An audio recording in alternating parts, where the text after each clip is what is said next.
Muy buenos días, estimados amigos radioescuchas. Bienvenidos al programa Contrapunto Liberal del Instituto Ecuatoriano de Economía Política, IEP. Somos un centro privado, independiente, sin fines de lucro, dedicado a la promoción de las ideas liberales clásicas, libertad individual, mercados libres, gobierno limitado, propiedad privada y Estado de Derecho, a través del análisis, investigación y difusión de políticas y soluciones para un Ecuador de personas libres y responsables. Cada semana nos encontramos hablando de los temas de coyuntura nacional, económicos y políticos, con nuestro panel y nuestros invitados. Hoy nos acompaña nuestro director ejecutivo, Joselo Andrade. Muy buenos días, Joselo.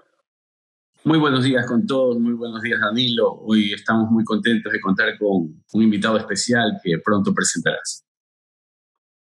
Gracias, Joselo. Y sí, en el programa de esta mañana estaremos hablando sobre las perspectivas políticas de una república de consensos. Para esto, hoy nos acompañará como invitado especial el doctor Fabián Corral. Fabián Corral es doctor en jurisprudencia por la Universidad Católica del Ecuador, donde además cursó la carrera de Ciencias Políticas.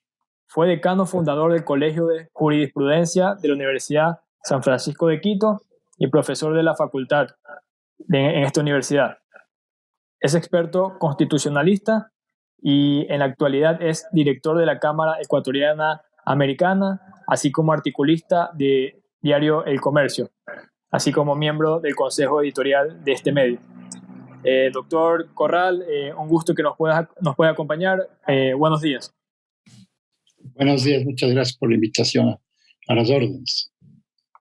Doctor Corral, en una de sus columnas publicadas en el diario El Comercio, dedicada justamente a los consensos en política, usted enfatizaba que la sociedad ecuatoriana, agobiada por la pandemia y el desempleo, requiere de consensos que sean herramientas de racionalidad y generosidad política y que permitan gobernar en beneficio de la comunidad. En este sentido, ¿considera usted que el acuerdo alcanzado por Creo con Pachacuti e Izquierda Democrática se encuentra de estos términos que usted escribía en su artículo? Bueno, en primer lugar, muchas gracias por la invitación, reitero. En segundo lugar, mire, yo no conozco el texto exacto del acuerdo que han celebrado las fuerzas legislativas dominantes en este momento en la Asamblea, de manera que no podría opinar porque no conozco ni su contenido ni necesariamente sus antecedentes. De modo que creo que podemos hacer una apreciación más bien general, que es lo que usualmente hago yo en los textos que se publican en el diario El Comercio desde hace 30 y pico de años, de cómo veo yo un país en este momento y cómo se explica o se fundamenta la necesidad de que el Ecuador por fin se encamine por la vía de los consensos. Es un poco la apreciación que podría hacer yo a medida que se encamine esta conversación, ¿no? Bueno, en principio, doctor, usted creo hace un distingo en uno de sus artículos acerca de consensos versus acuerdos. O sea, son difíciles de concretar los consensos en el Ecuador y por lo tanto ahora utilizamos la palabra acuerdos, no sé, de la misma manera que se dice emprendedor en lugar de empresario, tal vez, porque se ha degradado la palabra, no sé. Sí, es posible que como lamentablemente muchas de las palabras que se utilizan sobre todo en la política se han vuelto tópicos, es decir, se han vaciado de contenido, lo que se hace es buscar otras terminologías para expresar en el fondo lo mismo, ¿no es cierto? Uno de los problemas que tenemos en el Ecuador es la devaluación del idioma político y aquello que se conoce como lo políticamente correcto. Yo soy partidario más bien de lo contrario, de que las cosas sean claras, las posiciones sean firmes. Yo soy partidario incluso de aquello que llaman lo políticamente incorrecto, porque creo que tenemos que hablar con mucha claridad, más allá de los intereses que predominen en un momento determinado en las mesas de negociación o en los acuerdos que vayan realizando las diferentes fuerzas políticas que están interesadas en definitiva en ejercer el poder en el Ecuador, ¿no? Bien, y doctor, ¿usted cuál considera o por qué considera que deberíamos, como usted dice, pues hablar en términos de políticamente incorrecto? O sea, ¿cuál sería el inconveniente con esto que ahora vemos muy común, que sería lo políticamente correcto, y que incluso, sobre todo en redes sociales, se ve mucho ahora esto, que la discusión se debe enmarcar dentro de esos términos. ¿Cuál sería para usted el inconveniente con hacerlo de esa forma? Mire, yo lo que creo es que tenemos que aprender y ejercer sobre todo algo que me parece fundamental en la política, que es decir la verdad. Esto yo creo que es uno de los temas fundamentales si queremos simplemente airearle al Ecuador. Es decir la verdad, expresar las opiniones apegadas a la verdad, y si uno milita por una ideología, pues militar por esa ideología. A partir de las ideologías, que no creo que deban ser absolutas, categóricas ni excluyentes, creo que si hay un interés general, que en este caso desde el Ecuador, las partes pueden llegar a acuerdos o consensos, como quiera que usted prefiera llamarlos, pero con una mira, con una orientación fundamental, con un propósito fundamental, que me parece a mí que es lo que hay que destacar de este mecanismo de acuerdos o consensos. ¿Qué es lo que se busca a través de los acuerdos o los consensos? En primer lugar, esos acuerdos deben ser discutidos, conocidos, analizados y celebrados sobre la mesa. Yo lo que no estoy de acuerdo en ningún momento es que los acuerdos se celebren de una manera distinta, o que simplemente la gente ejerza la obligación y el derecho a votar y no sepa realmente por quién vota o cuáles son los propósitos que tiene el candidato. En esto creo que es uno de los graves problemas que tiene el sistema electoralista ecuatoriano, que no creo que sea un sistema republicano el ecuatoriano, por razones que puedo mencionar más adelante, es que casi siempre todo candidato, de la derecha a la izquierda, del centro, siempre tiene una doble agenda, lamentablemente. La una es la agenda electoral, en la que se dice aquello que es políticamente correcto y se anuncian determinados fines, propósitos, ilusiones, esperanzas o lo que fuese, y otra realmente es la agenda gubernamental, es decir, aquella que la persona que ha sido nominada para el cargo correspondiente, ya sea presidente de la República, asambleísta, alcalde, prefecto, lo que fuese, ejerce o aplica realmente en el momento en que está en el poder. Ese doble estándar que yo siempre he criticado, ¿no? Ese doble estándar yo creo que le está devaluando al sistema democrático. ¿Por qué? Porque como la gente no es tonta y la gente obviamente aprecia la distancia que hay entre la agenda electoral y la agenda gubernamental, la gente empieza a perder fe en el sistema. Y eso no está bien, eso no está mal. Creo que tiene que hacerse un esfuerzo de examinar estos temas de fondo, ¿no es cierto? ¿A riesgo de qué? Como obviamente los políticos y los asesores de las campañas políticas podrán decir, a riesgo de perder. Pero yo creo que hay formas de decirle la verdad al país. El país en este momento sobre todo necesita lo que vulgarmente se dice un baño de verdad. O sea, ¿cuál es nuestro proyecto? ¿Con qué mecanismos cuento? ¿Con qué aliados cuento? ¿Y cuál es el contenido de los acuerdos que obviamente para poder poner en práctica la gobernabilidad o la posibilidad de ejercer el poder se haya llegado? Yo creo que esto es, en términos sencillos, lo que debería hacerse. Claro que de alguna manera, conociendo la índole de las dirigencias políticas del Ecuador, esto puede resultar que yo esté pidiendo peras al olmo, pero como yo en varios artículos he dicho, yo insistiré en pedir peras al olmo. ¿Por qué? Porque siempre hay que rescatar el concepto ideal de democracia, el concepto ideal de república y el concepto ideal de un acuerdo de gobernabilidad. Eso es lo que creo que hay que discutir en el Ecuador en este momento, sobre todo ahora que estamos atravesando por una condición y una situación muy especial.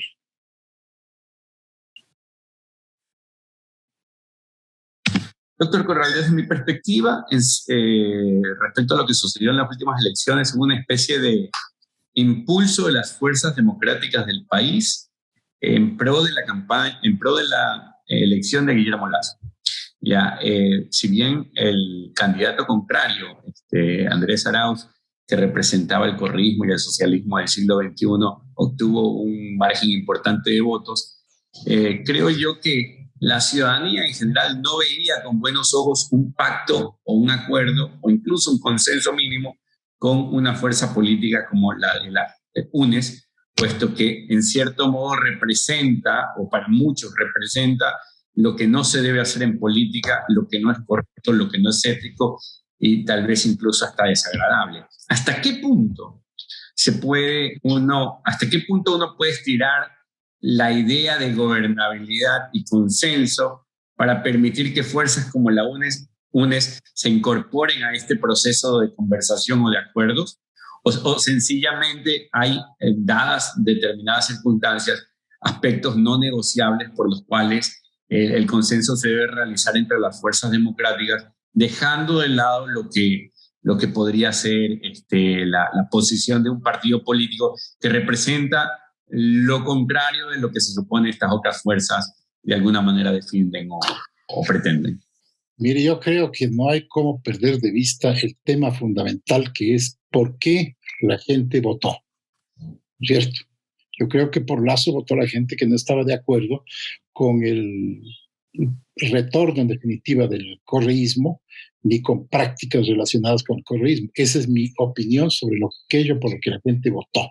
Entonces, si hay una idea fundamental, una idea fuerza, que es la que anima al electorado de quien resultó presidente de la República, yo creo que de ese punto el presidente de la República electo no puede moverse. ¿Por qué? Porque yo creo que entre los electores y la persona que resulte electa o elegida, como quiera que se diga, creo yo que hay un pacto de lealtades fundamental.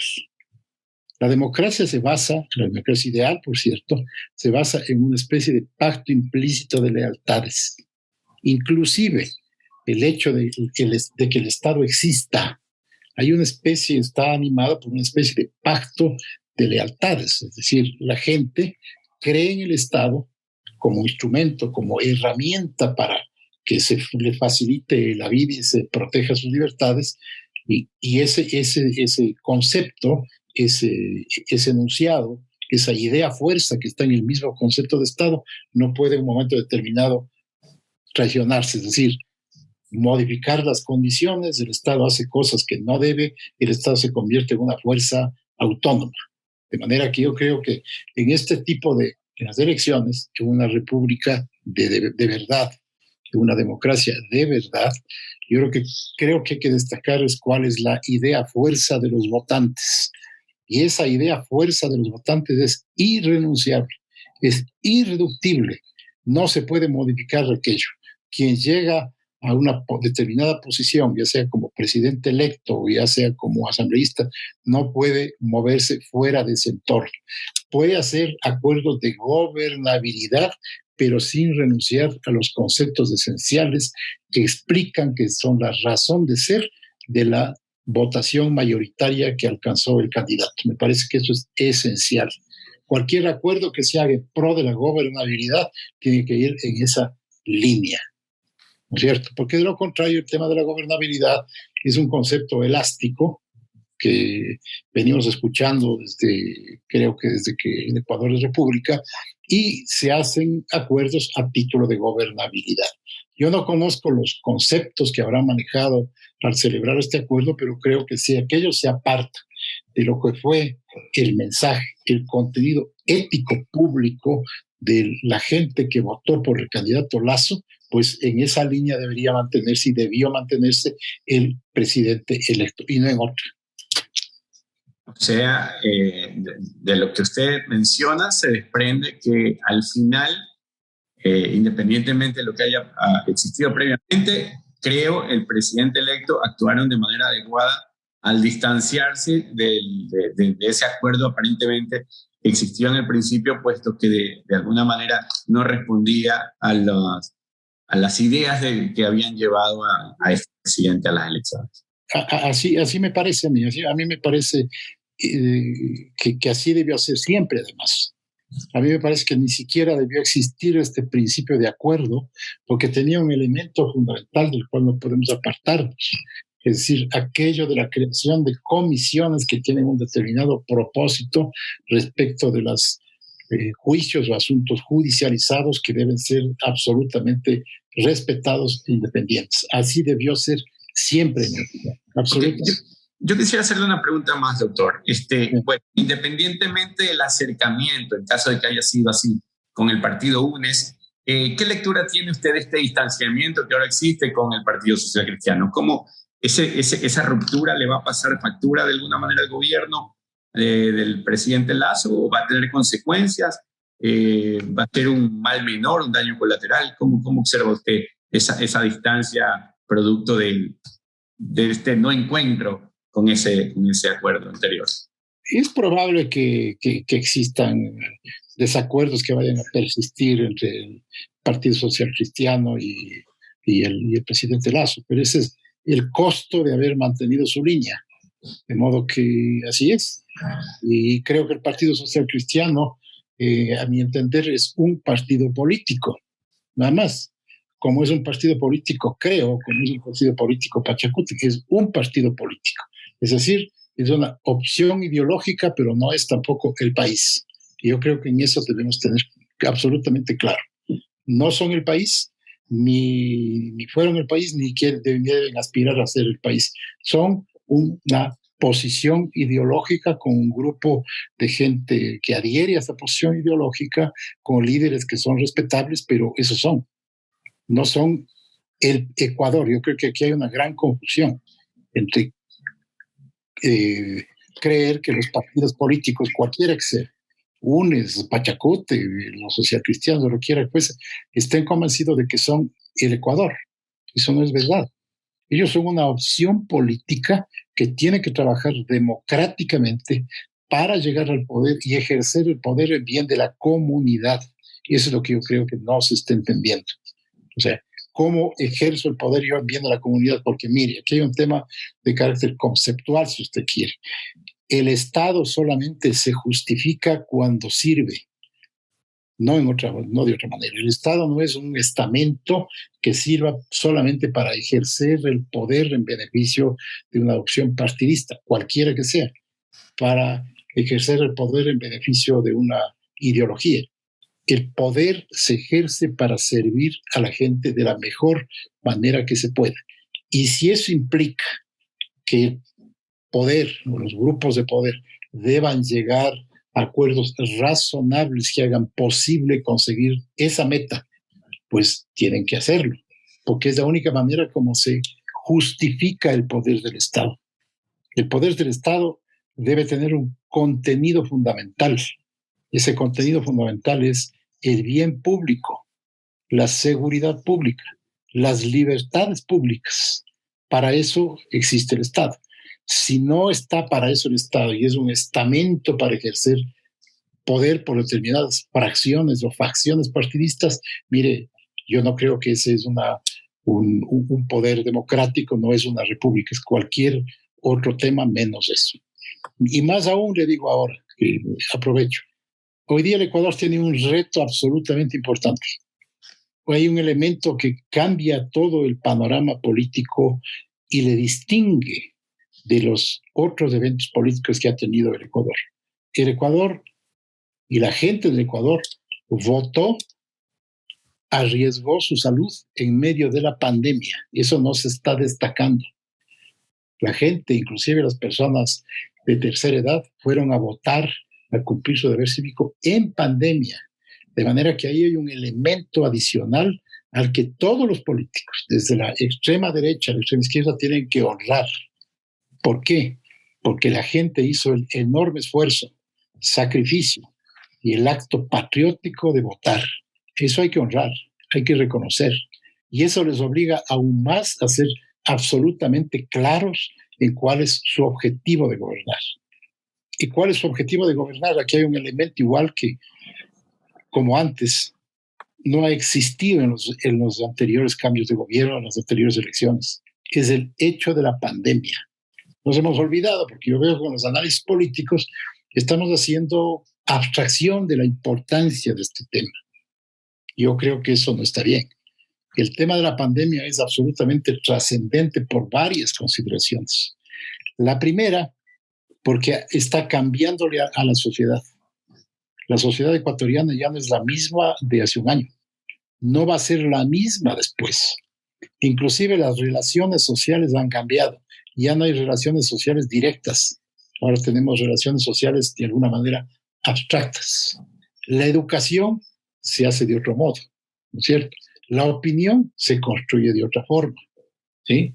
La economía tiene problemas, pero está esforzándose desde otra perspectiva y de otro modo. ¿Por qué?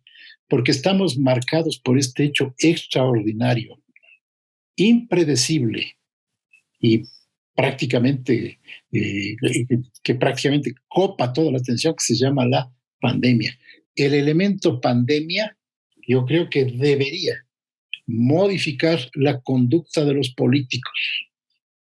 Debería modificar la conducta de los políticos, porque yo creo que frente a en la perspectiva política, lo que tenemos ahora como principal tarea, más que la composición de los grupos de poder y los pactos para ejercer determinado tipo de posiciones, lo que tenemos es una tarea que es bien sencilla, la pandemia. ¿Qué hacemos con la pandemia? ¿Qué hacemos con la salud de los ecuatorianos?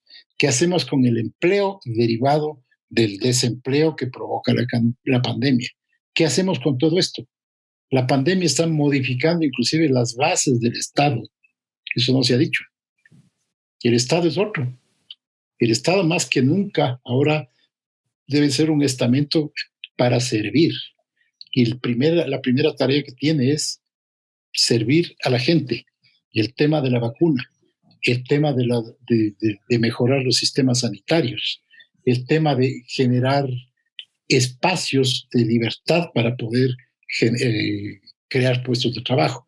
Todos esos temas tienen que ver con este hecho esencial que no se considera en los análisis políticos, porque yo veo que los análisis políticos son los mismos que vengo escuchando yo desde 1978. Temas partidistas, posiciones partidistas, acuerdos partidistas, líderes partidistas, pero en una sociedad que, señores, es absolutamente distinta. El Ecuador ya no es el Ecuador de marzo del año 2020. El Ecuador es otra cosa. Y nos estamos haciendo un análisis político diminuto, olvidándonos del tema esencial, que en mi opinión ahora es el tema de la pandemia. Incluso yo diría que las posiciones de los partidos políticos frente a este enorme reto que tienen deben cambiar. Yo apuesto, por lo menos yo creo que debería apostarse a la generosidad, porque la situación del país exige esa generosidad. La situación de los desempleados exige esa generosidad. Y creo que ni los enfermos, ni las familias de los enfermos, ni las familias de los muertos, ni los desempleados están para escuchar aquí cantos de sirena, ni posiciones ideológicas puras. Aquí tenemos que meter la ideología, tenemos que zambullir la realidad. De allí vamos a salir con una propuesta de país, con un consenso de país. De lo contrario, mire, parecería que aquí no ha pasado nada. Y sí está pasando mucho. Doctor, usted destacaba la actitud cívica que tuvo la gente en las elecciones, pero ahora, ¿qué rol le toca a los ciudadanos ya en lo que viene, una vez que el nuevo gobierno se posesione, para así alinear la conducta de los políticos con esto que usted dice, de servir a la gente, y además de que la agenda de los políticos, ya esta agenda gubernamental, sea la misma que lo fue durante su campaña electoral? ¿Qué rol debemos ejercer los individuos, la ciudadanía, en esto que se viene, en esta nueva etapa que se viene para el país? Mire, alguien decía que la libertad no es sino el fruto o el resultado de una eterna vigilancia. La gente debe estar muy vigilante. No digo que esté políticamente movilizada ni permanentemente en la calle, pero sí debe estar absolutamente vigilante. Y la vigilancia significa, primero, estar informada, bien informada. Y en segundo lugar, si tienes un pequeño espacio de opinión, que es lo que ya ocurrió en días pasados con el tema de las redes sociales, pues hacer esa opinión. Ahora tenemos una opinión pública distinta, que un tema que tampoco se ha examinado en el Ecuador. La opinión pública, tradicionalmente entendida, ¿no es cierto?, es la opinión que estaba básicamente en los medios. Algunos decían que era la opinión de las élites, esa era la opinión pública. Y se distinguía la opinión del público. Yo creo que esa distinción ya no existe, porque en definitiva la opinión pública es la que está ahora en el público. Y el público quiere decir la gente que está haciendo su opinión a través de las redes sociales, por ejemplo. El concepto de opinión pública también ha cambiado. Y en buena hora, creo yo. Pero hay que exigirle a esa opinión pública o hay que darle una pedagogía mejor para que sea cada vez más mejor, que se aparte del insulto, del vituperio y todo lo demás y sea mucho más analítica. Yo veo algunas posiciones, por ejemplo, en Facebook que me parece bien. Hay que hacer un análisis de las cosas. El tema de los analistas políticos no es patrimonio de nadie. Que aquí hay unos cuantos personas que se creen dueños del análisis político. El análisis político puede ser cualquier persona. El asunto es que ese análisis sea objetivo, primero, y en segundo lugar, que no sea un análisis sectario o excluyente, porque ese es el problema. A través del análisis podemos llegar a identificar puntos de acuerdo, eliminando la hojarasca, llegar a puntos de acuerdo, y eso va a ser bueno para un concepto que en el Ecuador tampoco se ha abonado mucho, el concepto de la república, que no quiere decir sino las cosas de interés público, que son las nuestras. Y ahora, un asunto esencial de este concepto de la república es el asunto sanitario, es el asunto de la pandemia y las consecuencias que está acarreando la pandemia. Hay una cantidad inmensa de consecuencias. Yo creo que, por ejemplo, el derecho, muchas ramas del derecho, y el derecho como concepto está siendo rebasado por estos hechos que derivan de la pandemia. Temas de derecho civil, temas de derecho societario, temas de derecho laboral, por supuesto, de derecho económico, de alguna manera están quedando fuera de foco, porque han cambiado tanto las cosas con este tema universal, con esta fuerza tremenda que es la pandemia, ¿no? Esta fuerza mayor absolutamente inesperada, que tenemos que considerar aquello y tenemos que obrar en consecuencia.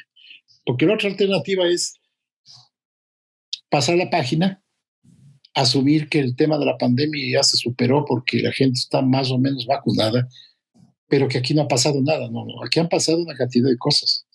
Usted ve, la sociedad es otra sociedad. El modo de relacionarse es distinto.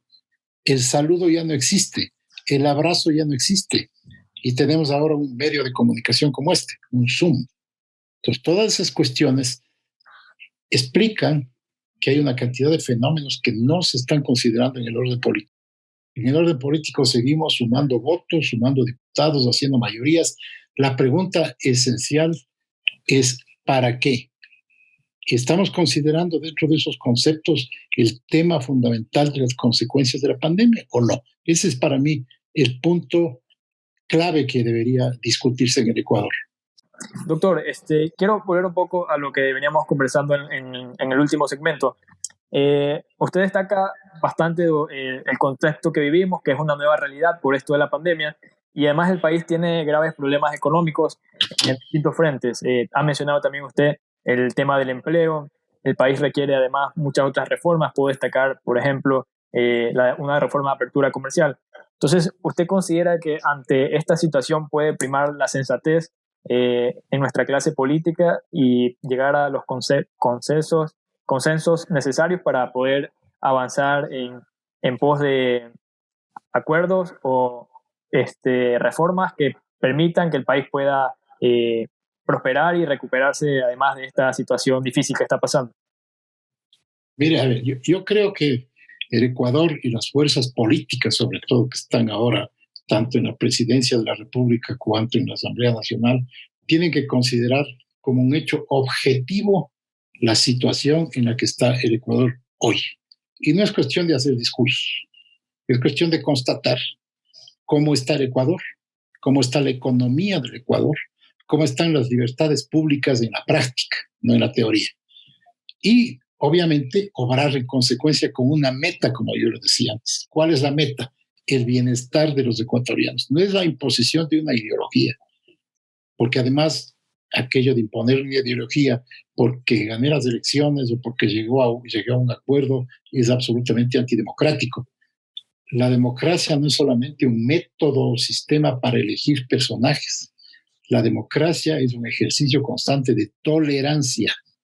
Y ese es un concepto liberal, por cierto, ¿no es cierto?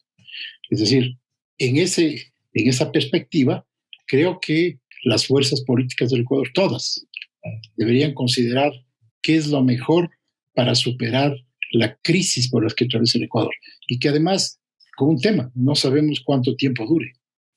Nadie sabe la pandemia cuál va a ser su evolución. Ojalá esto concluya pronto.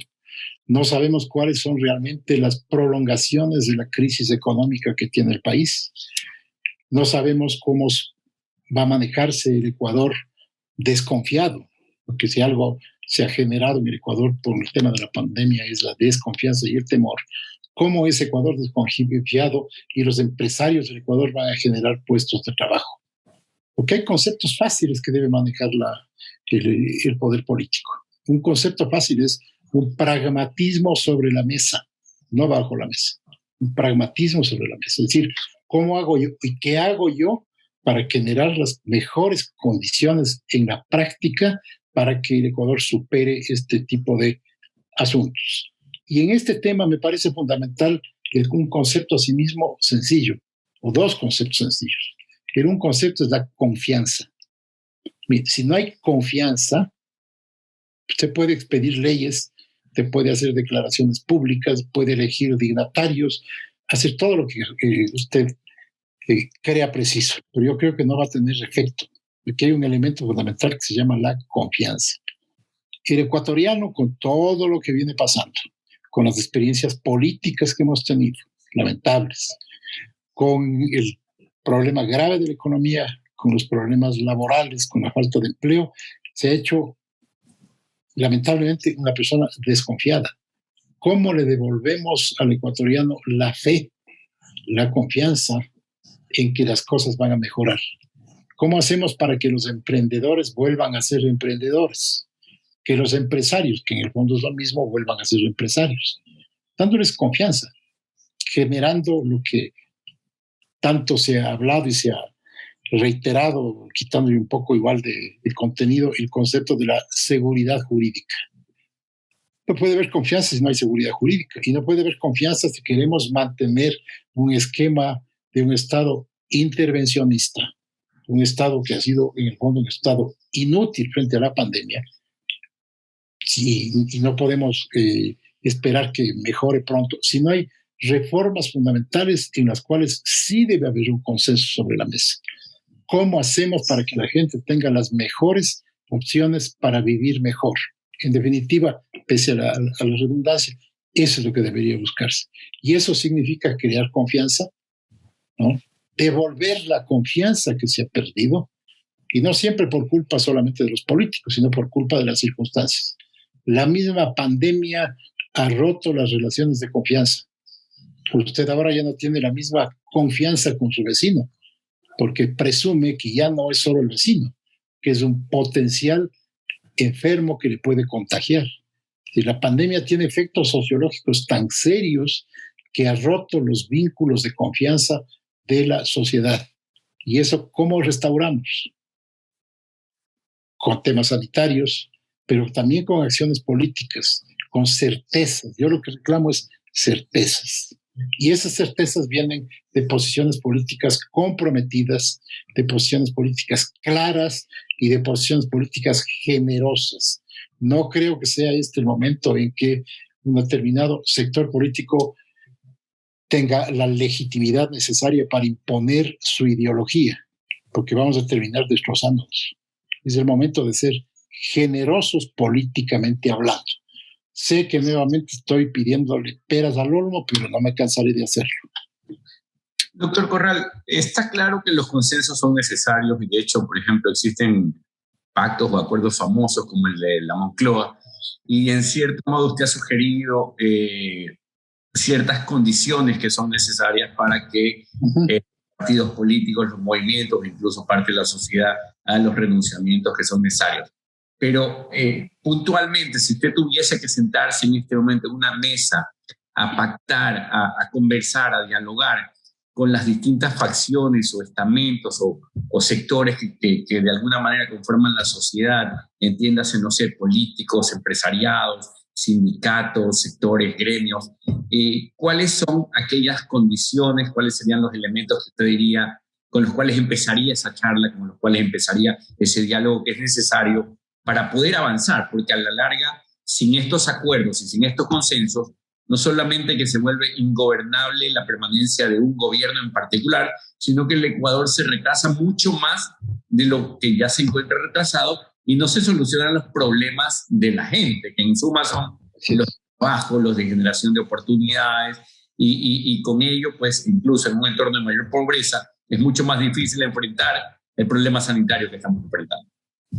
A ver, yo creo que para sentarme a una mesa a discutir, yo tengo que llegar a una idea fuerza, que es lo que yo quisiera obtener de ese acuerdo. ¿Qué es lo que yo quisiera? Y cada cual debería poner sobre la mesa qué es lo que pretende. Y eso tiene que ser eso, no nada más. No puede haber una agenda escondida ni cosa parecida. En segundo lugar, ese propósito tiene que atender al interés general, no al interés del partido o grupo político o caudillo político. Mire, los pactos de la Moncloa no tienen nada que ver con lo que se ha hecho en el Ecuador, porque tenían un objetivo en el cual todos se pusieron de acuerdo, desde los socialistas hasta los liberales y los conservadores y Adolfo Suárez y todo el mundo. Pero, ¿cómo hacemos para transitar de la dictadura franquista a un régimen constitucional, llamémosle democrático, aunque plenamente democrático no es, porque tenemos un tema de otro tipo de una monarquía constitucional. Una monarquía constitucional. Entonces, ellos se plantearon ese tema, fíjese. Ahí había un tema en el cual coincidieron todos. La coincidencia era en el tema y las discrepancias en el cómo. Eso es lo fundamental. Pues unos pensaban que la vía era por aquí, que la vía por acá, pero el objetivo fundamental era manejar con racionalidad política el tema de la transición del franquismo a la democracia. Entonces ahí usted ve que hay una coincidencia de un punto. Esa coincidencia ata a las partes que están en la mesa de discusiones. Y puede ser que les distancie las formas de perfeccionar ese objetivo fundamental. Igual acá. Aquí debería ser el objetivo fundamental el bienestar de la gente, pasando fundamentalmente por el tema de la pandemia y sus consecuencias. Sobre ese punto es el que debería trabajarse, sin agendas escondidas, ni sin buscar espacios de poder. No, yo creo que los espacios de poder se ganan en las elecciones. Los espacios de poder no deben ganarse en los pactos, en las elecciones se ganan. Los acuerdos deben ser en bien de la comunidad. Ha habido acuerdos en varios países latinoamericanos, en Chile también. Objetivo fundamental, bienestar de la gente. Discrepancias, bueno, vamos puliendo los métodos, las formas, las ideas para poder llegar a este acuerdo fundamental, esta especie de pacto de la Moncloa, que no es pacto de la Moncloa porque aquí no tenemos Moncloa. Eso supone además un alto grado de inteligencia política, ¿no es cierto? No digo que los políticos no sean inteligentes, son súper inteligentes, pero hay que ejercer esa inteligencia política. Es decir, yo tengo que atender el bienestar de la comunidad. Por cierto, si ese es el objetivo. Pero si no es el objetivo atender el bienestar de la comunidad, sino crear las condiciones para que la gente se sienta indispuesta con el Estado y se establezcan posiciones de otra naturaleza, como ha ocurrido en Chile y está ocurriendo en Colombia, estamos hablando de otra cosa. Entonces hay que esclarecer aquí si realmente todos estamos de acuerdo en buscar el bienestar colectivo. Y eso implicará renuncias de los unos, renuncias de los otros, porque vea, en los acuerdos, en definitiva, son aquellos métodos en los que todos pierden y todos ganan. Esa es la definición de un acuerdo. Todos pierden algo porque ceden y todos ganan porque ganan algo, porque obtienen algo, pero siempre con una meta. Y esa meta no es sino el bienestar de la comunidad, no el malestar de la comunidad. Creo que por allí es por donde se debería comenzar volviendo un poco a estos viejos conceptos también republicanos, ¿no? Esto de conversar, esto del voto racional, no del voto sentimental, esto de privilegiar determinados valores, determinados conceptos que creo que de alguna manera todos estamos de acuerdo. Por ejemplo, el tema de los derechos fundamentales, el tema de las libertades públicas, el tema de las mejores condiciones económicas, el tema del empleo. 4 o 5 temas no más. Sobre estos temas trabajemos. Pongámonos de acuerdo de los 4 en 2, que ya sería bastante. Y se va avanzando poco a poco. No hay que ser tampoco exageradamente ambicioso. Ir alcanzando metas, consiguiendo cosas, acordando esquemas legales mejores, pero en una forma, yo le diría, pragmática y sobre todo transparente. Lo peor que puede haber en una república, decía algún pensador italiano, Bobbio decía, lo peor que puede haber en una república es la opacidad. Y eso creo que no tiene sentido trabajar por allí, sino con toda claridad, con toda franqueza, con toda frontalidad. No será fácil, porque el Ecuador es un país que se ha distanciado y es un país en el cual la gente se ha enemistado por razones políticas, lo cual no ha ocurrido sino después de muchos años. Y eso es malo. La política debe tener diferencias, no debe tener enemistades. Las enemistades son malas consejeras. Entonces, pulamos eso, dignifiquemos ese tipo de posiciones, seamos un poco más tolerantes, más respetuosos del pensamiento ajeno, y creo que por ahí el Ecuador podría ciertamente avanzar, no con la facilidad que se puede creer en una conversación, con muchas dificultades, pero hay que hacer un primer esfuerzo, creo yo. Definitivamente, ¿no? Bueno, en mucho juega nuestra élite política, pero también tenemos una élite intelectual que de alguna manera promueve un clima en particular de ideas. Y también esa ha sido una especie de tarea pendiente del Ecuador. En cierto modo, somos el resultado de las ideas que han sido asimiladas de una u otra forma en el Ecuador. Creo yo también que gran parte de esa élite intelectual o de esa élite empresarial, incluso de la élite en general, ha entendido los riesgos de no llegar a determinados consensos, que es, por ejemplo, la vuelta del socialismo del siglo XXI, el retorno de Rafael Correa de pasar de ser prófugo de la justicia a ser un hombre con poder en el Ecuador, liberando a personas que se encuentran hoy por hoy en prisión. Estos riesgos, esta factura que podríamos, digámoslo así, vivir en caso de no comprender lo peligroso de estas circunstancias, a la larga nos encontramos dentro de un esquema democrático, nos encontramos dentro de un gobierno de corte democrático, de corte liberal, diría yo. Si bien de todas maneras es un resultado relativamente frágil por ahora. O sea, no es que hemos ganado una elección de manera valiosa, potente, no es que el correísmo ha sido desterrado del país, no es que el socialismo del siglo XXI ha recibido un golpe mortal. Yo diría que ha sido noqueado, pero se puede levantar, ¿no? Y en esto, ¿usted cree que nuestras élites hayan entendido la lección, hayan recibido bien el mensaje? ¿Cree que estén listas o que van a contribuir a ese fortalecimiento de esas instituciones republicanas y esa consolidación de lo que debería de ser, nuestro país? A ver, yo creo que es necesario en este tema, que a propósito de su pregunta, distinguir un poco lo que son las élites dirigentes de lo que son los grupos de presión. Acá hay una confusión universal porque nadie ha estudiado el tema de las élites en el Ecuador, ¿no es cierto? Me refiero a las élites de las que hablaba Ortega y Gasset, las élites dirigentes, la gente generosa que tiene influencia sobre la comunidad y que no busca necesariamente su ventaja, sino que ejerce un liderazgo que Ortega llamaba un liderazgo ejemplar. Esas son las élites. Grupos de presión son otra cosa.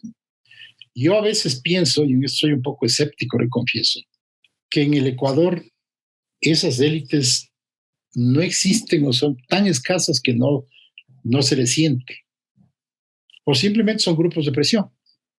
Entonces hay que hacer esa distinción, ¿no es cierto? Pero bueno, si hay clase dirigente en el Ecuador para solventar esta potencial discusión entre élites y grupos de presión, si hay clase dirigente, yo creo que esa clase dirigente debe tomar conciencia de la profundidad y la gravedad de los problemas que tiene hoy el Ecuador. Es lo primero que se debería pedir. O sea, no es un juego. Las condiciones económicas, el descontento social, el tema sanitario, yo le diría la decepción que va dejando los gobiernos y los estados, son un caldo de cultivo que si no se obra con inteligencia y con prontitud y con generosidad, puede conducir a consecuencias muy malas. De modo que esas élites o grupos dirigentes o grupos de presión, como quiera que se llame, yo creo que deben hacer un espacio, tomar con serenidad las cosas, examinar las opciones que realmente hay, dejando de lado por lo pronto los intereses electorales futuros que todos tienen, salvo algunos que no tenemos ningún interés electoral, ¿no es cierto? Y un poco decir, a ver, ¿qué puedo hacer yo por el Ecuador? ¿De qué debo hablar? ¿Cómo debo hablar? ¿Con quién debo hablar? ¿Con quién debo sentarme a discutir? Yo creo que esos actos de generosidad, eso de que, mire, el Ecuador es uno solo y no somos enemigos, yo creo que sí hay que trabajar en ese sentido. No será fácil, pero creo que hay que hacer un primer esfuerzo. Hay que hacer un primer esfuerzo porque yo veo que la situación del país, el desempleo, la liquidación de empresas, la inseguridad personal, la inseguridad pública, creo que son señales que deberían considerarse con muchísima seriedad. El Ecuador no es el Ecuador de hace 2 años o de hace 5, el Ecuador es este que tenemos ahora. No es otro, eso es lo que tenemos, como se dice vulgarmente. Y sobre eso debemos trabajar.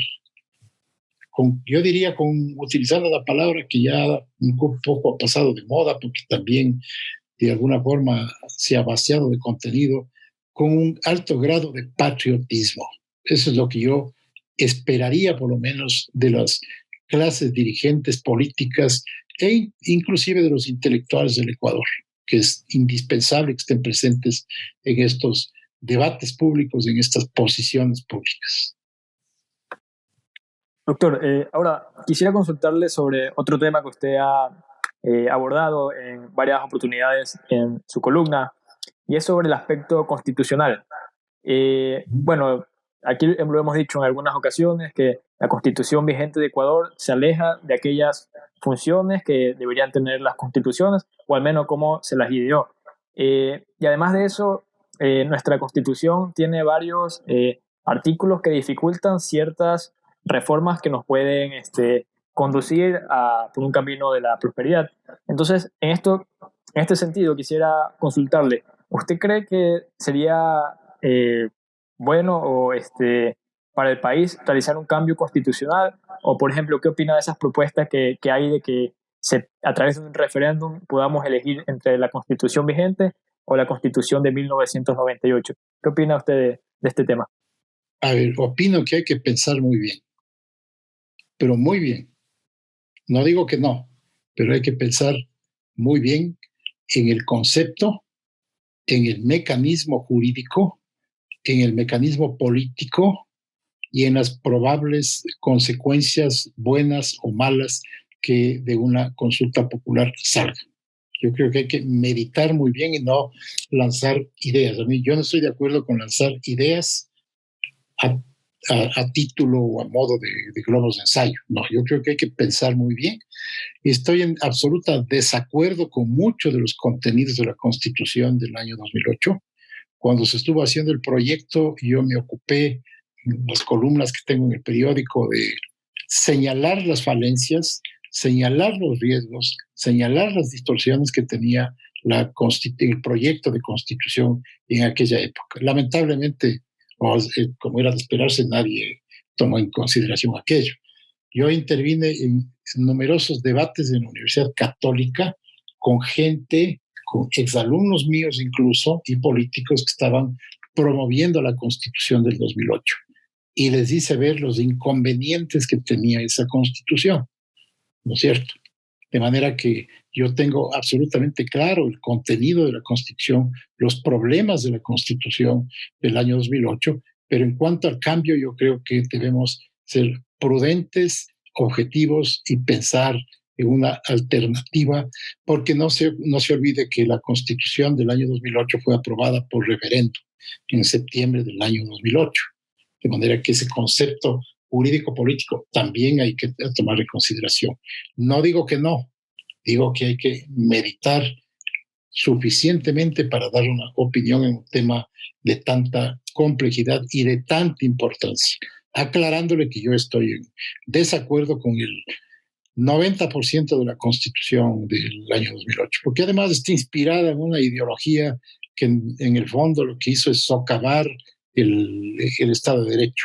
La idea era no declarar el Ecuador Estado de Derecho. Fíjese que el artículo 1 de la Constitución se cuidó de decir que el Ecuador es un Estado de derechos y justicia. Ya no es un Estado de derecho, es decir, el poder sometido a las reglas. No, ahora es un Estado de derechos y esos derechos resulta que son característica del Estado, pero son un atributo de los ciudadanos. Entonces, ¿qué ocurrió allí? Allí lo que ocurrió es una especie de expropiación de los derechos individuales en beneficio del Estado, que se convirtió en el titular de esos derechos individuales de alguna manera, porque de otra forma no se entiende aquella redacción de que el Ecuador es un Estado de derechos y justicia. Es el concepto del neoconstitucionalismo, que es una posición doctrinaria que en definitiva no comparte el concepto liberal de las cosas y no comparte la noción del Estado de Derecho. No comparte, porque lo que pretende es tener un Estado al servicio del poder, no al servicio de la gente. De modo que esa es mi respuesta sobre este tema, que es ciertamente importante e interesante. Bien, doctor, estamos en los últimos minutos del programa. Quisiera que para culminar pudiera darle un último mensaje a nuestros oyentes sobre la labor o el rol que deben ejercer en los próximos 4 años para, o sea, todos, tanto la clase política como los individuos, los ciudadanos, la sociedad civil, podamos encaminar al país por lo que usted ha venido recalcando, que el Estado esté al servicio de los ciudadanos. Yo lo que creo es que los ciudadanos deben estar atentos, vigilantes, deben interesarse por los temas de la política, ciertamente que es un tema farragoso, agobiante, pero hay que ocuparse de lo que está pasando.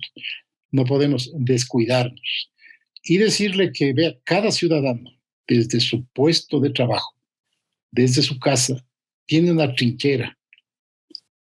Y esa trinchera debe apostar a tener una posición consciente frente al Ecuador, una posición solidaria respecto de la sociedad, una posición comprometida con los grandes asuntos del país.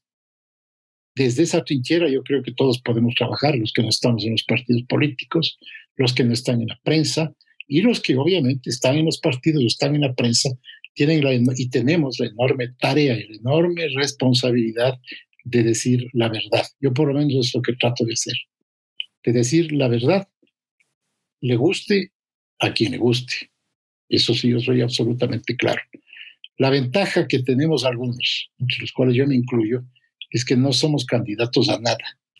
Y eso nos da una gran libertad de conciencia y una gran libertad de opinión, cosa que no se ha dicho.